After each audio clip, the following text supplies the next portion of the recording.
Quiero traer un tema esta mañana que nos va a ayudar para todo lo que vamos a hacer en este año. Estoy mirando el año en perspectiva, estoy mirando el año cómo viene y qué vamos a hacer durante el año 2016. El tema se titula Cristo quiere, o te quiere más bien, perdón, como su testigo verdadero en el año 2016. Cristo te quiere como su testigo, pero enfatizo, verdadero en el año 2016. Si te llaman a una corte en carácter de testigo, te van a hacer jurar frente a una Biblia para que tú digas solo la verdad y nada más que la verdad. Eso te convierte en un testigo verdadero.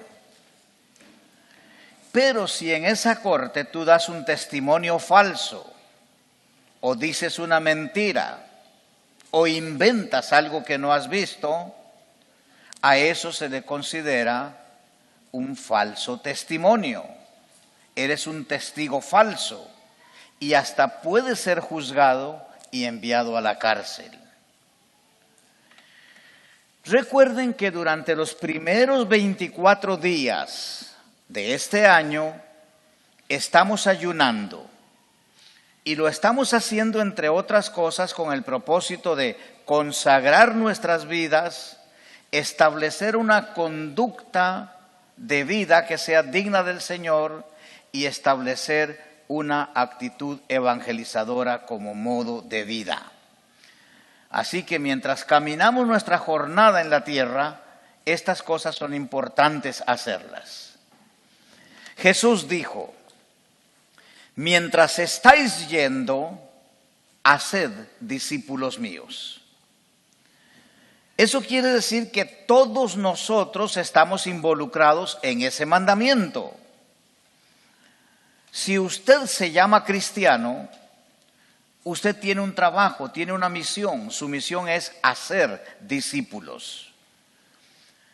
Y hacer discípulos evidencia tanto al mundo como a nosotros mismos que realmente tenemos un compromiso a la obediencia por amor.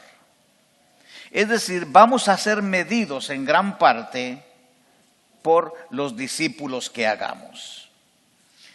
Uno tiene que hacerse la pregunta honesta, porque Dios se la va a hacer también. ¿Dónde están tus discípulos? ¿Dónde está la gente que sigue a Cristo por causa de tu testimonio? ¿Quiénes son? ¿Cómo se llaman? ¿Dónde viven? ¿Qué hacen? ¿Están firmes en el Señor? ¿Están caminando en la verdad? ¿Tienes discípulos? Todo esto es importante saberlo. Jesús también dijo, yo los he puesto para que vayan. ¿A dónde? Por los caminos de la vida y den fruto y su fruto permanezca. Dentro del fruto que Dios nos demanda que nosotros demos, está incluido también ganar personas para el reino de Dios. Por eso, dentro del panorama de la vida de un cristiano, la vida tuya, es inconcebible para Dios que haya cristianos que no hagan discípulos, que no ganen a otras personas para Cristo. Todos nosotros, en el argot popular de la iglesia evangélica, debemos ser ganadores de almas. Todos. Ahora, en la vida hay dos actitudes de vida que revelan nuestro compromiso a la obediencia. Si nosotros no vivimos esas actitudes, nuestro cristianismo es muy dudoso. Puede ser un cristianismo teórico porque conocemos teóricamente lo que dice la Biblia, lo que la Biblia enseña acerca de la salvación, acerca de la vida en Cristo. Pero si estas dos cosas no las hacemos, es dudoso que tú seas cristiano. Primero, el más importante de todos, amarás al Señor tu Dios, y note lo que está subrayado, con todo tu corazón, con toda tu alma, con toda tu mente y con todas tus fuerzas. Esto dice, involucras la totalidad de tu vida para amar a Dios. Segundo, Jesús dice, mientras vamos por el camino de la vida diaria, tenemos la responsabilidad y el privilegio también de hacer discípulos.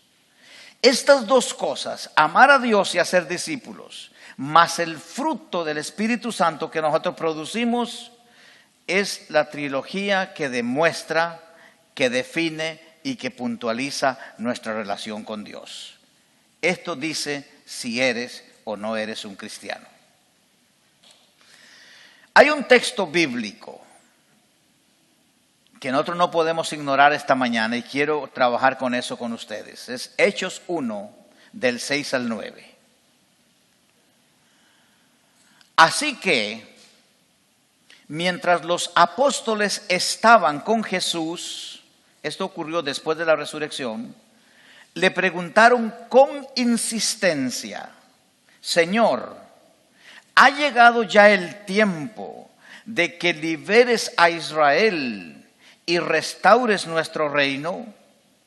Él les contestó, solo el Padre tiene autoridad para fijar esas fechas y tiempos, y a ustedes no les corresponde saberlo, pero recibirán poder cuando el Espíritu Santo descienda sobre ustedes, y serán mis testigos y le hablarán a la gente acerca de mí en todas partes, en Jerusalén, por toda Judea, en Samaria y hasta los lugares más lejanos de la tierra. Después de decir esto, Jesús fue levantado en una nube mientras ellos observaban hasta que ya no pudieron verlo. Así que lo primero que quiero compartirte hoy es que el reino de Dios en aquel momento era una inquietud sumamente sana en la vida de los discípulos de Jesús. Ellos recordaban la gloria del reino de Israel, especialmente cuando David y Salomón estaban en su máximo apogeo. Por otro lado, mientras Cristo predicó en la tierra, el tema central de su predicación, si hubiese que ponerle un título, sería el Evangelio del Reino de Dios. Cristo enfatizaba el reino de Dios. Así que para los israelitas, lo más glorioso que vivió Israel fueron los días de David y los días de Salomón. Y para ellos, el concepto de un reino se apoyaba en el esplendor, la gloria, las victorias y sobre todo la presencia de Dios en el templo guiando a David o a Salomón. Pero ya habían pasado esos días, ya se habían acabado esos días. Israel había vuelto atrás y se podía decir de ellos lo mismo que se dijo al final del libro Los Jueces. En esos días Israel no tenía rey. Cada uno hacía lo que le parecía correcto según su propio criterio. En una paráfrasis de este versículo yo lo digo de esta manera. En aquellos días no había quien gobernara a los israelitas. Por lo tanto, cada uno hacía lo que le daba la gana de acuerdo a lo que él opinaba. Dígame, ¿no se parece a los días de hoy? Muy parecido, no hay cambios, es la misma historia, el ser humano no cambia. Entonces, los discípulos de Jesús habían andado 3 años con Cristo y habían recibido la enseñanza acerca del reino de Dios. Cristo les dijo qué es el reino, cómo es el reino, cómo se vive en el reino, quién es el rey. Toda la predicación de Cristo anda alrededor de ese tema. Si usted que está leyendo la Biblia ahora empieza por los evangelios, va a encontrar ese tema. En ese momento, los discípulos llegan a una cumbre. Fueron testigos de la vida de Jesús. Fueron testigos de las enseñanzas de Jesús. Fueron testigos de las señales milagrosas de Jesús, de los sufrimientos, de la muerte, pero lo más glorioso, fueron testigos de la resurrección de Cristo. Todo el andamiaje en ese momento está montado para la culminación de lo que ellos, como buenos judíos, estaban esperando, que el reino de Dios se restaurara en Jerusalén. En otras palabras, ellos esperaban que Jesús en algún momento, de alguna manera maravillosa, como había hecho milagros, iba a derrotar a los romanos, los iba a echar de Israel, de Palestina, y iba a subir las gradas del templo y se iba a sentar como rey de Israel en el trono, y el reino de David estaba de nuevo allí. Ellos no tenían dudas de que Jesús era el Mesías, estaban muy claros, sabían que el Mesías iba a sufrir, sabían que el Mesías iba a morir. Supieron que el Mesías pagó por los pecados de toda la humanidad. Sabían que Jesús era descendiente de David y por lo tanto era el heredero de las promesas de restauración del reino. Pero había una inquietud que los estaba carcomiendo por dentro. Una y otra vez hacen la pregunta: Señor, ¿ha llegado ya el tiempo de que liberes a Israel y restaures nuestro reino?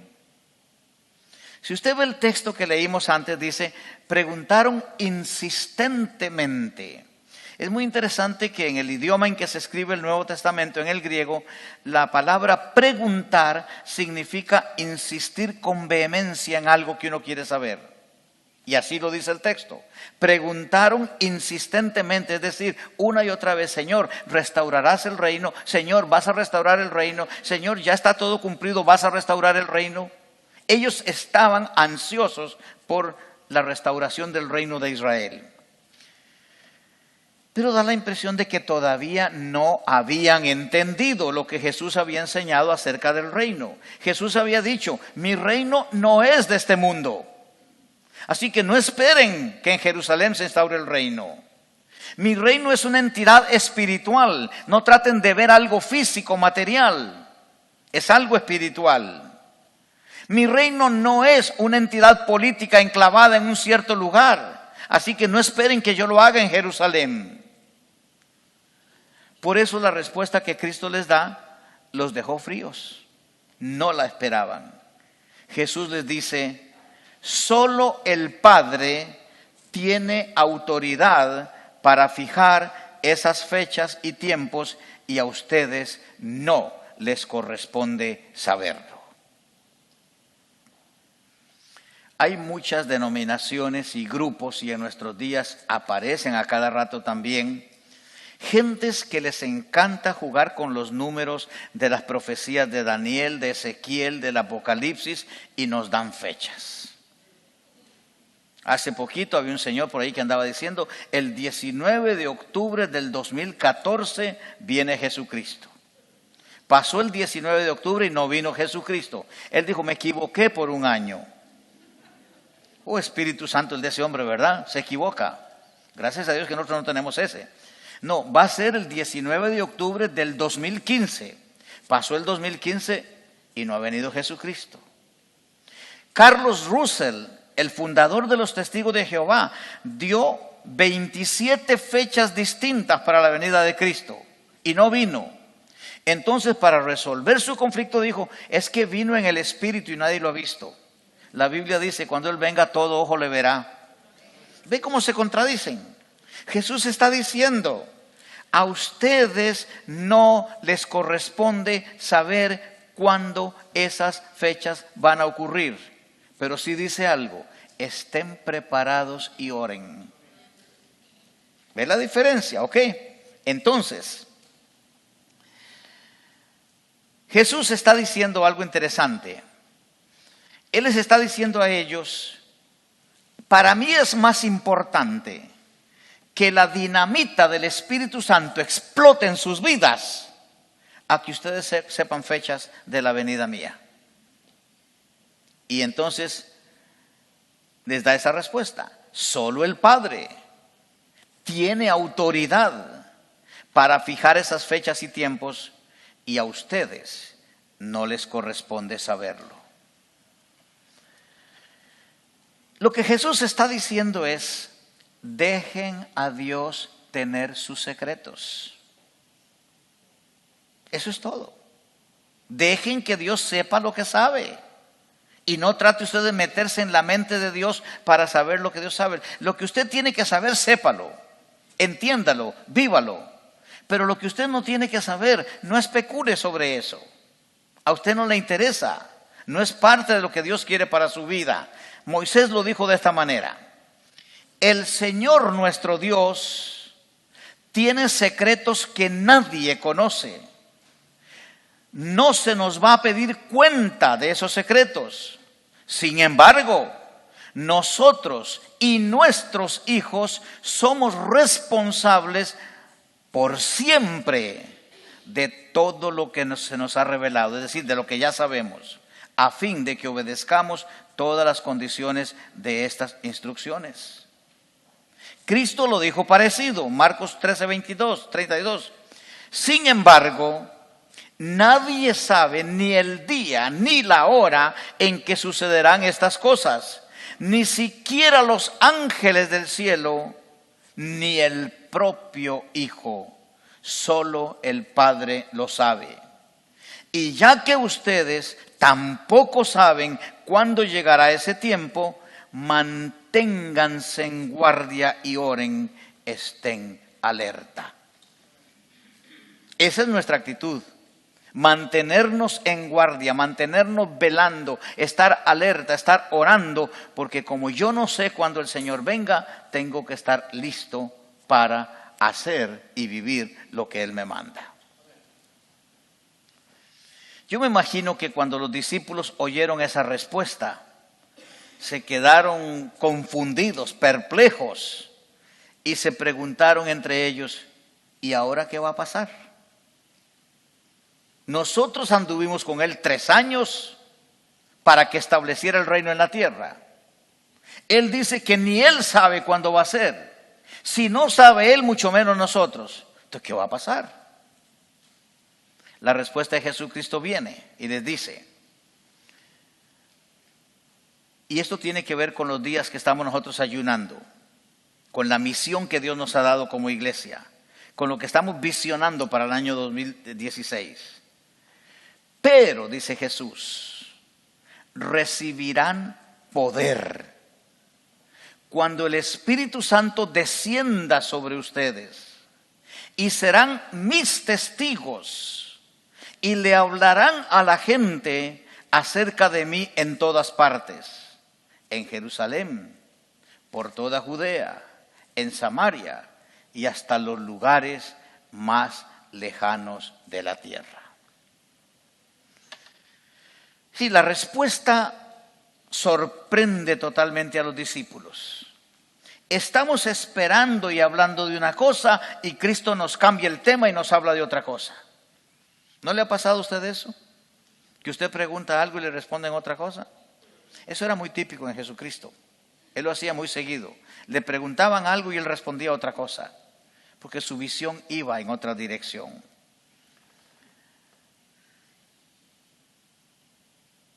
Pareciera que Jesús les está diciendo esto: muchachos, todo este asunto del reino no termina en Jerusalén como ustedes piensan. Al contrario, es allí donde empieza. El reino va a ser establecido, pero no ahora, sino que ustedes y los que vienen atrás de ustedes, incluyendo a la comunidad cristiana en el valle, serán parte vital de mi proyecto en salvar a toda la humanidad. Jesús les dice en ese texto 4 cosas. Ustedes van a recibir poder. La palabra poder se dice en griego dinamis, de donde viene la palabra en español dinamita, dinamismo, dinámico. Ustedes van a recibir poder espiritual, dinamita espiritual, autoridad de Dios sobre sus vidas. Segunda cosa que les dice, con ese poder ustedes van a vivir de tal manera que todo el mundo sabrá que ustedes caminan conmigo, serán mis testigos de lo que yo hago y de lo que yo voy a hacer. Tercer cosa que les dice, deberán caminar por la vida con la santa obsesión, el santo deseo de hablar de mí y contarle a otros quién soy yo, qué hago yo y qué pueden esperar ellos de mí. Y la cuarta cosa que les dice, esto tienen que hacerlo comenzando por lo más cercano a ustedes y moviéndose hacia lo más lejano. Esa es la estrategia que Jesús les da. Lo más cercano tuyo es tu casa y tu familia. Ese es tu Jerusalén. Luego tienes tu trabajo, tus vecinos y tu escuela. Esa es tu Judea. Luego tienes la gente conocida, la familia, los amigos, los conocidos. Esa es tu Samaria.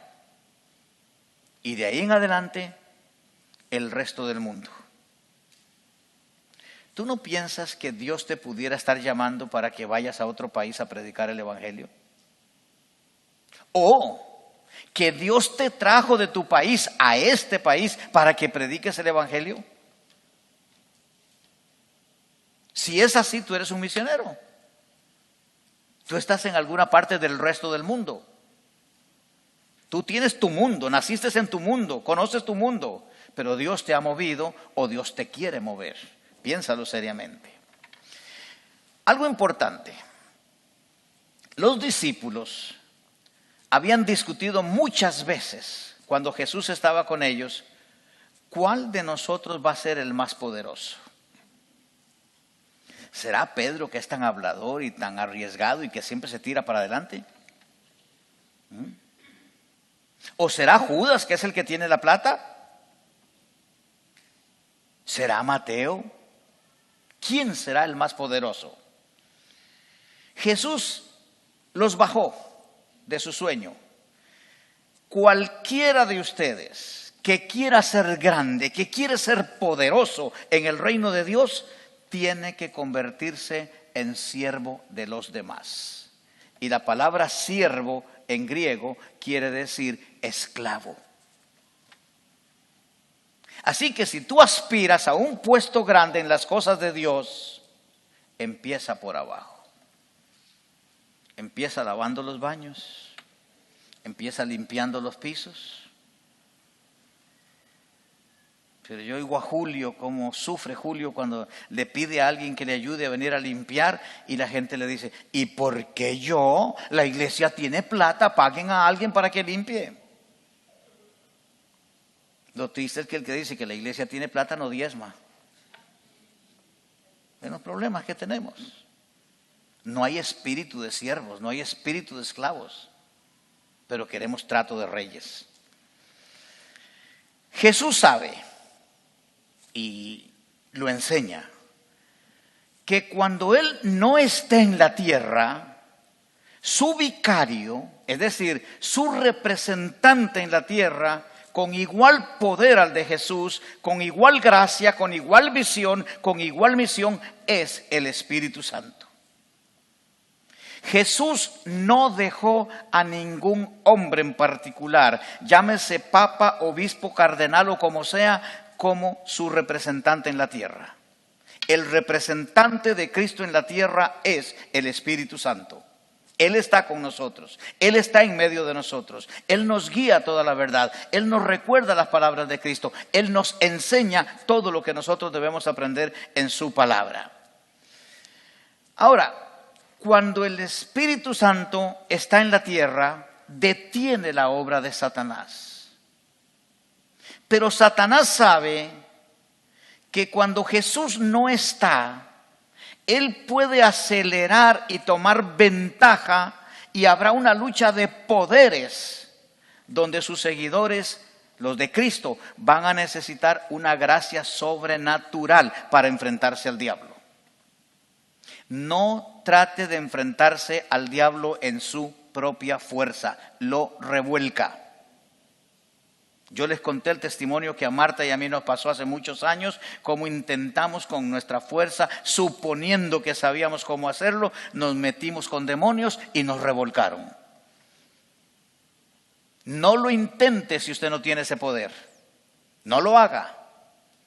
Pero no es que usted no tiene el poder, es que usted no sabe usar el poder que tiene, que es distinto. Sí lo tiene, pero hay que aprender a usarlo.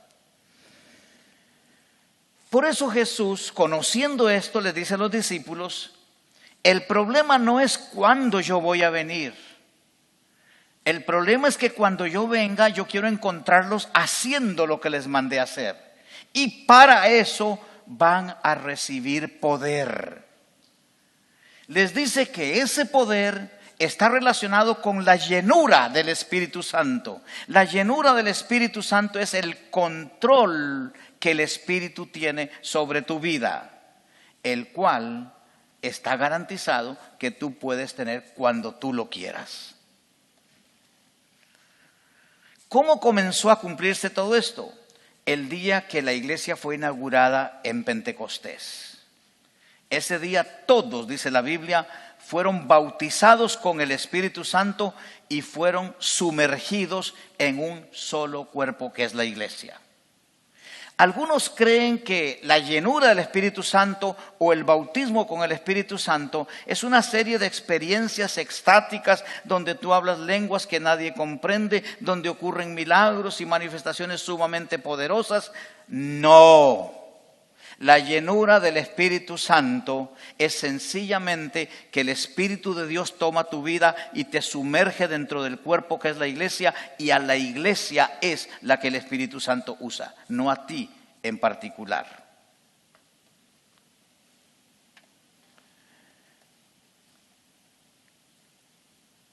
A partir de ese momento en que tú eres sumergido dentro de la iglesia, incorporado dentro de la iglesia, el poder está a tu disposición.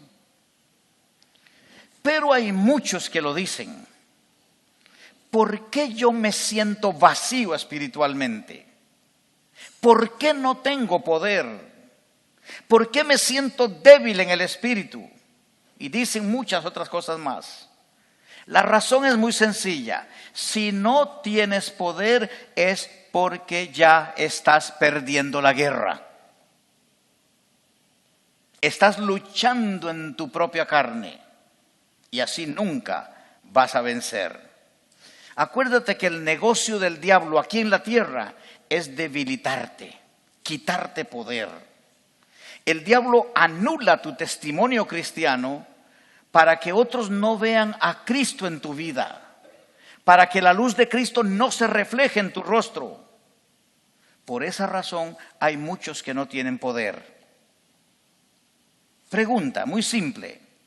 ¿Ven tus compañeros de trabajo la gloria de Dios en tu vida?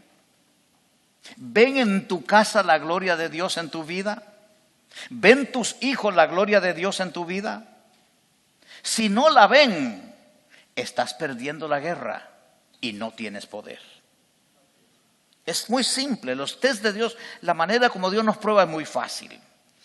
Mira cómo lo enseña la Biblia y nota las palabras que voy a leer. Dice Pablo, una palabra final. Sean fuertes en el Señor y en su gran poder. Pónganse la armadura de Dios para poder mantenerse firmes contra todas las estrategias del diablo. Pues no luchamos contra enemigos de carne y hueso, sino contra gobernadores malignos y autoridades del mundo invisible, contra fuerzas poderosas de este mundo y contra espíritus malignos de los lugares celestiales. Por lo tanto, pónganse todas las piezas de la armadura de Dios para poder resistir al enemigo en el tiempo del mal. Así, después de la batalla, todavía seguirán de pie firmes. Esto está relacionado con el poder del que he estado hablando. En otras palabras, tu falta de poder puede ser que sí traes una armadura, pero no es la armadura de Dios. Y si no es la armadura de Dios, es una armadura que no protege, que no da fuerzas, que no defiende, que no sirve ni para el ataque ni para la defensa. El poder solamente viene, lo acabamos de leer acá, solamente viene, lo repito, solamente viene por vestir la armadura de Dios. Y la armadura de Dios es Cristo viviendo en nosotros. Cristo es el cinturón de la verdad. Cristo es la coraza de la justicia. Cristo es el apresto del calzado del evangelio de la paz. Cristo es el escudo de la fe. Cristo es el casco de la salvación. Ahora, todo eso es para defenderse, pero Él te da un arma para atacar. La espada del Espíritu, que es la palabra de Dios. Tienes que ponerte la armadura. El poder se genera por vivir crucificado juntamente con Cristo. A eso la Biblia lo llama Cristo en nosotros. Es decir, Cristo dentro de mí, Cristo viviendo en mí, Cristo controlando mi vida. Eso es lo mismo que ser lleno del Espíritu Santo. Son diferentes maneras de decirlo, pero es tan sencillo, tan simple todo, que no vamos a hacer miles de doctrinas de diferentes frases cuando quieren decir una sola cosa. Si Cristo no está en ti, corres el peligro de volver a ser un esclavo. Te conviertes en un ser vacío. Te debilitas. Satanás te derrota y no podrás decir con tus hechos: todo lo puedo en Cristo que me fortalece. Cuando uno dice esta frase, es porque tiene el poder de Dios. Es muy fácil decirlo, ¿no es cierto? Yo lo veo en muchos lugares, en las paredes puesto, escrito en las Biblias, en todas partes: todo lo puedo en Cristo que me fortalece. Muéstralo, muéstralo, muestra ese todo. Porque estamos hablando de poder. Muy bien. Ahora, ¿para qué sirve el poder? La norma de Dios es que tengas poder para que seas testigo de Cristo. Para eso sirve el poder. Eso es lo que la Biblia dice.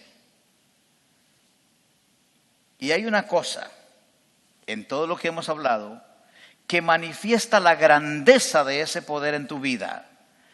Siempre tendrás que traer contigo, afilada y lista para la batalla, la espada del Espíritu, que es la palabra de Dios. Te puedes vestir con todas las otras piezas de la armadura de Dios, pero si dejas de lado la espada, si dejas de lado la palabra de Dios, si dejas de lado la Biblia, estás indefenso, no puedes atacar y quedas a merced del diablo, que en poquito tiempo se encarga lentamente de ir destruyendo tu testimonio. Él no lo destruye de un día para otro, lo hace lentamente. Así que el plan de Dios es que tú tengas poder para que puedas ser un buen testigo de Jesucristo. En el Nuevo Testamento, Cristo eligió a la iglesia para que la iglesia sea testigo de Él. Tú no puedes ser un buen testigo de Jesucristo sin la asistencia, sin la dirección, sin la gracia del Espíritu Santo guiando tu vida. Necesitas al Espíritu Santo. A los apóstoles se les dio poder para hacer señales, sanidades y prodigios. Pero el poder no es necesariamente para eso. Te voy a explicar por qué. Porque el diablo también puede hacer señales. El diablo también puede hacer milagros. El diablo también puede hacer prodigios. Así que a mí no me convence ver a nadie sanando a un enfermo o resucitando a un muerto. El diablo puede hacer eso también. El poder, según la Biblia, es fundamentalmente para que tú le muestres al mundo una vida transformada, totalmente cambiada, en pleno crecimiento y transformándose por el poder del Espíritu Santo en la misma imagen de Jesucristo. Es un asunto de vida. Ahora, si Dios a eso le añade que tú hagas milagros o que tú sanes enfermos, eso es un asunto de Dios. Pero esa no es la muestra del poder. La muestra del poder es la calidad de tu vida. Eso es lo que convence. Pregunta: ¿quién es un testigo de Cristo? Porque eso es lo que Dios quiere que tú seas. ¿Quién es un testigo de Cristo? Recuerda, por lo que hemos aprendido en el pasado, que tú vives una vida interconectada con varias experiencias diarias. Tú vives una vida espiritual interconectada con Dios a través de la fe en Jesucristo bajo la dirección del Espíritu Santo. Tú vives una vida física o material interconectada con tu propio cuerpo, tu propia carne y con las cosas materiales del mundo donde vives. Eso a Dios le importa. Tú vives una vida emocional que se ha ido generando y haciendo crecer desde que tú eras un niño. Algunas emociones son muy sanas, son necesarias, alegran y enriquecen la vida, pero otras emociones, tú lo sabes, han sido dañinas, te han causado heridas, que tú mismo te las causaste o que otros te causaste. A Dios le importa eso también. Tú vives una vida mental, donde el aprendizaje y el entrenamiento de tu mente te enseñan a pensar o como el mundo piensa o como Dios piensa. A Dios le importa eso también. Tú vives una vida relacional donde no puedes ni debes desligarte de otras personas. Algunas relaciones son muy íntimas, otras son muy necesarias, otras son ocasionales y otras hay gente que tú ni quisieras ver. A Dios eso le importa también. Tú vives una vida de mayordomía financiera, donde manejas los recursos que Dios te ha dado, tanto en dinero como en posesiones. Y recuerda esta frase que te la he dicho muchas veces: tus finanzas o la manera como tú manejas tus finanzas hablan muy alto de tu espiritualidad. Y vives una vida vocacional en tu hogar, en tu trabajo, en tu escuela, en tu comunidad y en tu iglesia. Eso también a Dios le importa. En un rato vamos a ver cómo ser testigo de Dios en estas dimensiones. El hecho es este: donde quiera que tú vayas, donde quiera que tú te muevas, el espíritu, las emociones, la mente, el cuerpo, las relaciones, la vocación, te dan el privilegio de ser un testigo verdadero de Jesucristo.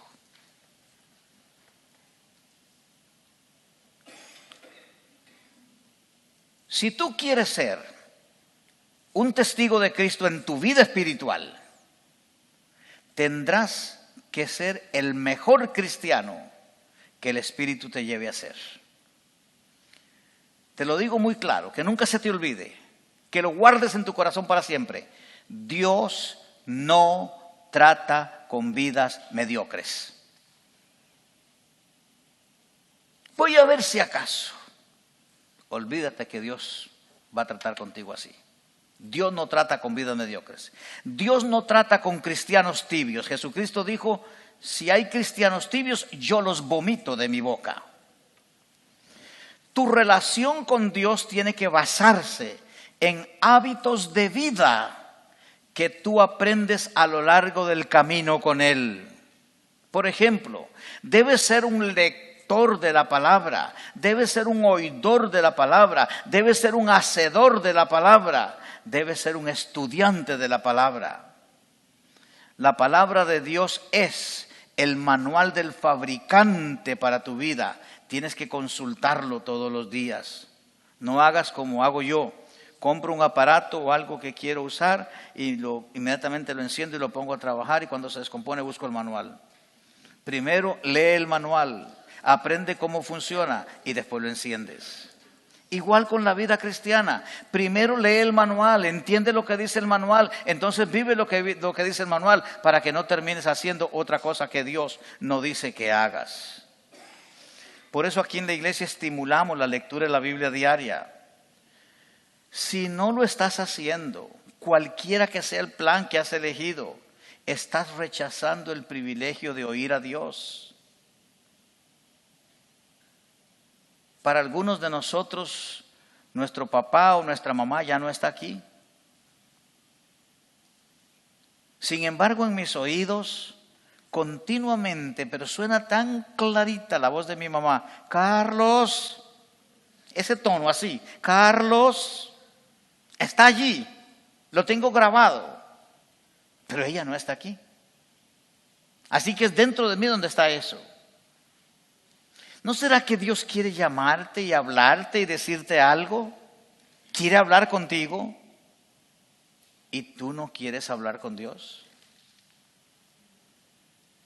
Por eso hay que meterse en la lectura diaria de la Biblia. Pero no se trata solo de la palabra de Dios. Tienes que ser un hijo de Dios que ama la vida de oración. El diálogo abierto las 24 horas del día. Ya les he dicho que a Dios no lo impresionan ni las palabras, ni las posiciones, ni los estilos. Esta no es la manera como Dios se impresiona con nosotros. Les he dado el ejemplo muchas veces del hijo que va a entrar a la escuela y le dan su lista de cosas que necesita comprar para ir a clases y viene y le dice: querido papá, la maestra me dijo que comprara un libro de historia y un cuaderno de apuntes. Necesito lápices de colores. ¿Qué le va a decir el papá? ¿Qué te pasa? ¿Por qué me hablas así? ¿De dónde saliste vos con ese lenguaje y esa manera de hablar? Pero algunos de ustedes oran así: querido Dios, aquí estamos un grupo de tus hijos para adorarte y alabarte. Mire, yo estoy seguro que Dios hace así. ¡Ah! Conversa con Dios, habla con Dios, platica con Dios, así como tú eres, con tu lenguaje, con tus maneras, con tus palabras. Al fin y al cabo, es el Espíritu Santo el que intercede por nosotros con maneras de hablar que nosotros humanamente no podemos expresar para que Dios nos entienda. No es tu estilo, habla con Dios. Ahora, Jesús dijo una vez a los fariseos y a los saduceos, ellos hicieron una pregunta, era una trampa para tener a Cristo agarrado allí. Jesús les dice: miren, el problema de ustedes es uno solo. Ustedes ignoran las Escrituras y también ignoran el poder de Dios. Ustedes ignoran lo que dice la Biblia e ignoran cómo el Espíritu Santo puede poner lo que dice la Biblia en funcionamiento. ¿No sería que Jesús nos dice a nosotros lo mismo? Ignoramos lo que Él dice e ignoramos el poder que Él tiene para hacer efectivo lo que Él dice. Así que como iglesia nosotros te estamos ofreciendo ambas cosas: conocer las Escrituras y conocer el poder de Dios para que seas un buen testigo verdadero de Jesucristo. Te lo ofrecemos los domingos en la mañana, los martes en la noche, en los grupos pequeños de vida, lo hacemos en los grupos de interés, en los varones, las damas, los matrimonios, los jóvenes, adolescentes y niños. La oferta está allí. Tú sabes si la tomas o la dejas.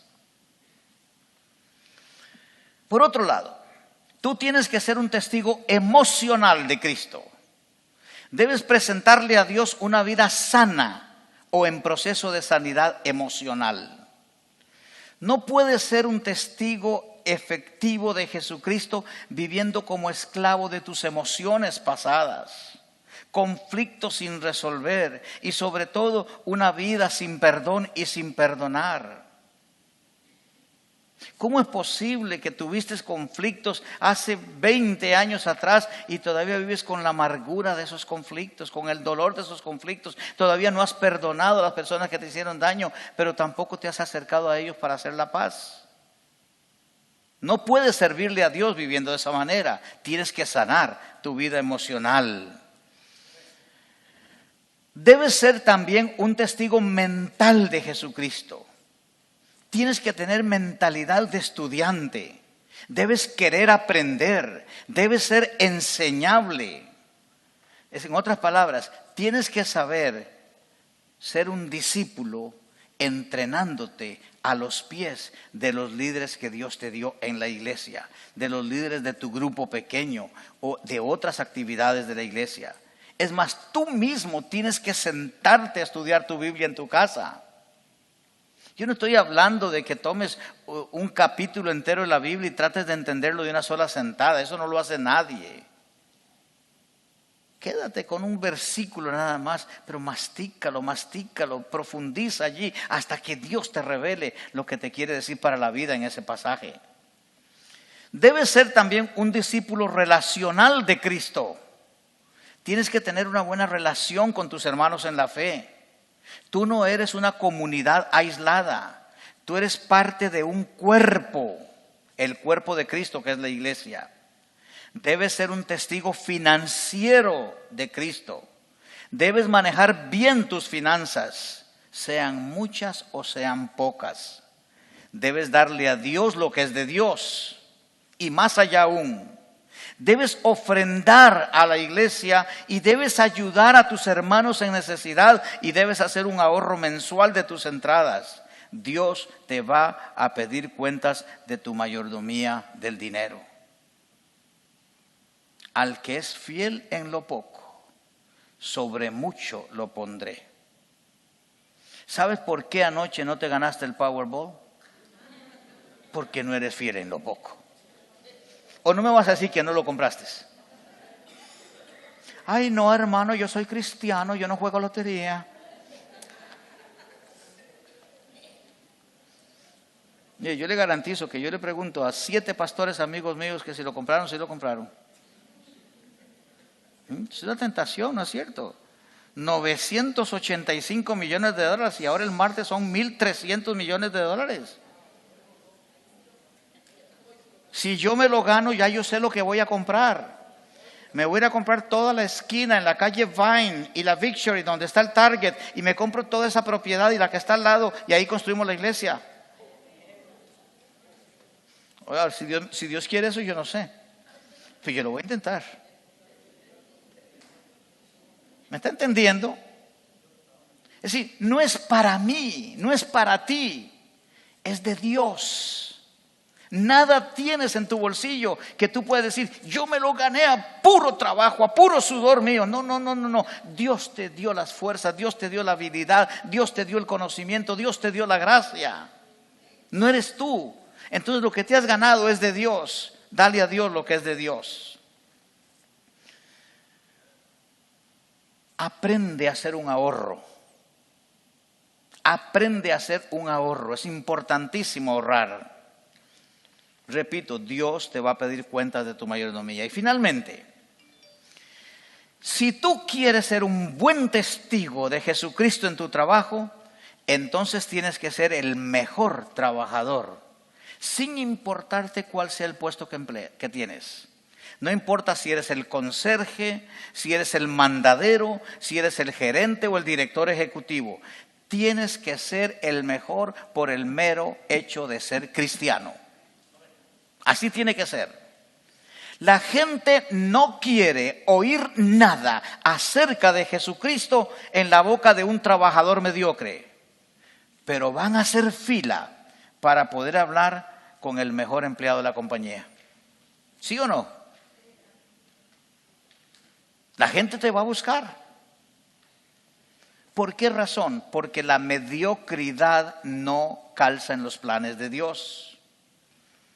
Un testigo de Cristo tiene que ser él o ella el mejor en la cocina, lavando la ropa, limpiando la casa, formando a los hijos, enseñando en la escuela, ayudando al esposo o la esposa, manejando el auto, cumpliendo las leyes, pagando lo que debe, pagando a tiempo, trabajando duro, siendo el mejor estudiante de la clase, siendo el mejor marido para su mujer, siendo la mejor esposa para su marido, siendo los mejores padres para sus hijos, siendo los mejores hijos para sus padres, siendo los mejores vecinos, siendo los mejores compañeros, siendo los mejores ciudadanos.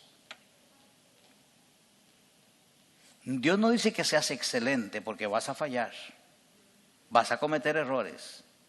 pero que en tu corazón esté clavado eso. Yo tengo que ser el mejor. No porque soy yo, no porque me glorifica a mí, sino porque le da honra a mi Señor y le manifiesta al mundo quién y cómo es mi Señor. Esa es la razón. En otras palabras, hagas lo que hagas, no seas mediocre. Aspira siempre a lo mejor. ¿Sabes por qué? Muy sencillo.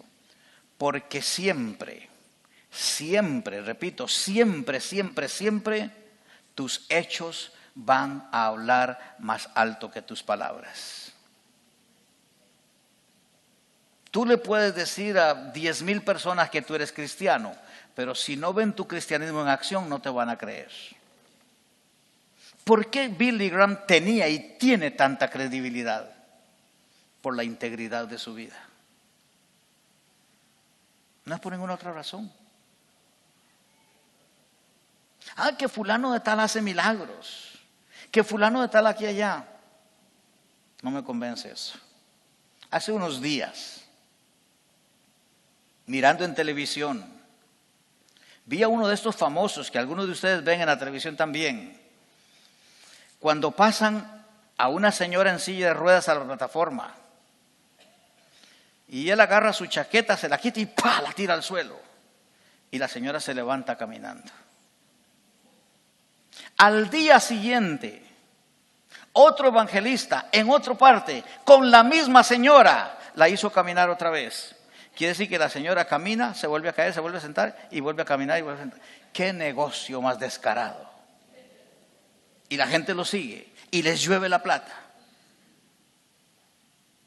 No se trata de eso. Se trata de la integridad de vida del que te predica un mensaje o del que vive en tu trabajo, o trabaja contigo o en tu propia casa para mostrar a Cristo en lo que hace. Termino con esto. En el año 2016, Cristo quiere una comunidad cristiana en el Valle llena de testigos fieles, verdaderos, llenos del Espíritu Santo, de los que Él se pueda sentir orgulloso. La pregunta es, ¿tú quieres ser uno de esos testigos? ¿Te interesa la idea de ser un testigo de esa manera? Ya tú sabes lo que tienes que hacer. Tienes que ser lleno del Espíritu Santo, empápate de la verdad de Dios, que está en su palabra, y comienza a compartir esa palabra. Te garantizo que al final del año tendremos otra clase de iglesia y tú tendrás otra clase de vida. Que Dios nos dé la gracia para lograrlo. Amén.